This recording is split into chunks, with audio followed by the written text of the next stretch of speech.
మీలో ఏదైనా వాక్యం ద్వారా కానీ దైవజనుల ద్వారా కానీ హెచ్చరిక రూపంలో కానీ మీ తప్పులను ఎత్తిపట్టి పరిశుద్ధాత్మతో ఒప్పింపచేస్తే వెంటనే పశ్చాత్తాపడి దేవుని వైపు తిరగండి. యేసుక్రీస్తు నామంలో మీ అందరికీ శుభములు తెలియపరుస్తున్నాము. దేవుని యొక్క కృపను బట్టి మీరందరూ క్షేమంగా ఉంటారని, ఆయన యొక్క కృపను బట్టి ఆయన హస్తం మీకు తోడుగా ఉంటుందని రూఢిగా నమ్ముతున్నాం. రాబోతున్న దినాల్లో దేవుడు మీకు అసాధారణమైన అద్భుతమైన కార్యాన్ని జరిగించబోతున్నాడు. మీ దుఃఖ దినాలన్నీ సమాప్తం కాబోతున్నాయి. అంతేకాదు దేవుడు మీకు గొప్ప అద్భుతాన్ని జరిగించబోతున్నాడు. కనుక మీ అద్భుతం వైపు మీరు పరిగెత్తండి. దేవుడు మిమ్మల్ని దీవించి ఆశీర్వదించబోతున్నాడు. దేవుని బిడ్డలారా, గడిచిన కొన్ని దినాలుగా కయ్యను గురించి మనం ధ్యానం చేసుకుంటూ వస్తున్నాం. ఆదికాండ 4వ అధ్యాయంలో 1 నుండి 10 వచనాల్లో ఈ కయ్యను గురించి రాయబడి ఉంది. కయ్యన్ని దేవుడు ఏమనలేదు. ఆయన సహోదరుడైన ఏబేలు ఒక కానుకను దేవుడు అంగీకరించాడు. ఈ కానుక సరి అయినది కాదు, ఇది ఆత్మ సంబంధమైనది కాదు అన్నట్టుగా దేవుడు ఈ కానుక ఇచ్చే విషయంలో విధానాన్ని మార్చుకో అన్నట్టుగా కయ్యనుతో దేవుడు మాట్లాడాడు. అంతవరకే జరిగింది. అయితే దీనికి కయ్యను మరి మొగాన్ని చిన్నపుచ్చుకొని తన సహోదరు మీద అసూయ కలిగి ఇంకా అప్పుడు నుండి పగ పెంచుకున్నాడు. అప్పుడు దేవుడు వచ్చి మరలా 2వసారి ఆయనతో మాట్లాడటం జరుగుతుంది. అయితే పశ్చాత్తాపం చెందట పోయి తనని సరి చేసుకోవటం పోయి నరగంతకుడు అయిపోయాడు. నెక్స్ట్ లెవెల్కి వెళ్ళిపోయాడు. దేవుని బిడ్డలారా, మన జీవితంలో సరి చేసుకోవటం అనేది చాలా చాలా ప్రాముఖ్యం. మనము బలహీనం మనుషులం కాబట్టి మనం ఏదో ఒక పొరపాటు మన జీవితంలో చేస్తూ ఉంటాం. కానీ ఎక్కడ పొరపాటు పడ్డామో వాటిని మనం ఒక్కసారి ఆలోచించుకొని వాటిని సరి చేసుకుంటే దేవుని చేత దీవించబడతాం. లేకపోతే మరి అన్ఎక్స్పెక్టెడ్ మన ఎదురు చూడని మనం ఎక్స్పెక్ట్ చేయని భయంకరమైన శాపం ఫ్యూచర్ అంతా నాశనం అయిపోయే అంత ఘోరమైన పరిస్థితికి మనము గురి అవుతాం.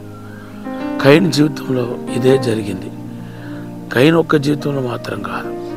దావీదు సౌలు తీసుకుంటే దావీదు పాపం చేస్తాడు, సౌలు కూడా పాపం చేశాడు. ఇద్దరు వేరు పాపమైనప్పటికీ పాపం ఒకటే. దేవుని బిడ్డలారా, దావీదు ఏం చేస్తాడంటే పశ్చాత్తాపడ్డాడు.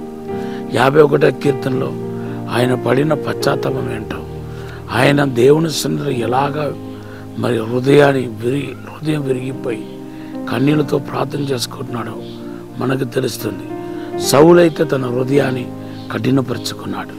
ఎంత కఠినపరుచుకున్నాడంటే పశ్చాత్తాపడలేదు. పైగా నేను పాపిని అనుకుంటా పోయాడు తప్ప నిజమైన పశ్చాత్తాపం ఆయనలో కనపడట్లేదు. చివరికి ఆయన ముగింపు ఎలా ఉందో చూడండి. ఘోరమైన ముగింపును ఆయన ఎదుర్కోవటం తప్పలేదు. తను హత్య చేసుకొని చనిపోవాల్సిన పరిస్థితి వచ్చింది. సౌలు ఒక కుటుంబం మరి స్కాటర్డ్ అయిపోయింది, చెదరిపోయింది. అలాగే కొత్త నిబంధనకి వస్తే పేతురు, ఇస్కరియోతు యూదా.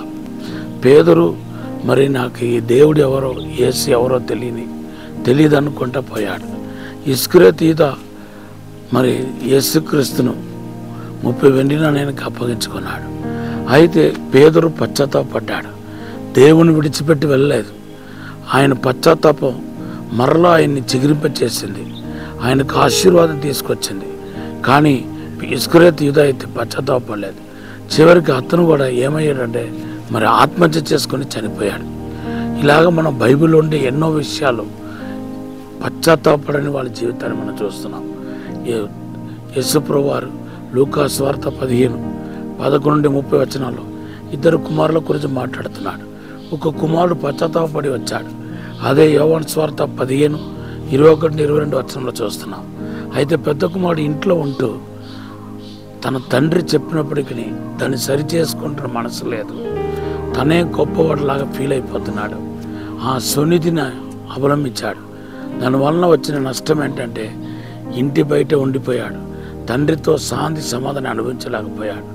కనుక దేవుని బిడ్డారా, ఈరోజు పరిశుద్ధాత్మ స్పష్టంగా మీతో మాట్లాడుతున్నాడు. మీలో ఏదైనా వాక్యం ద్వారా కానీ, దైవజనుల ద్వారా కానీ, హెచ్చరిక రూపంలో కానీ మీ తప్పులను ఎత్తిపట్టి పరిశుద్ధాత్మను ఒప్పింపచేస్తాయి. వెంటనే పశ్చాత్తాపడి దేవుని వైపు తిరగండి, మీరు ఆశీర్వదించబడతారు. ఈ మాటను దేవుడు దీవించిన కాక. పరిశుద్ధము నమ్మకమైన పరలోక తండ్రి, నీకు వందనాలు, స్తోత్రాలు ప్రభువా. మా అతిక్రమాన్ని పాపాన్ని క్షమించి మన్నించి పశ్చాత్తాపడే హృదయం దయచండి ప్రభువా. నీ రక్తంలో కడగండి, పరిశుద్ధపరచండి ప్రభువా, శుద్ధీకరించండి ప్రభువా. అసాధారణమైన అద్భుతమైన కార్యం జరిగించమని యేసు నామములో అడిగి వేడుకుంటున్నాము తండ్రి, ఆమేన్. ఈరోజు దేవుడు మనకిచ్చిన వాగ్దానం నిర్గమకాండం 20:24. May the Lord bless you.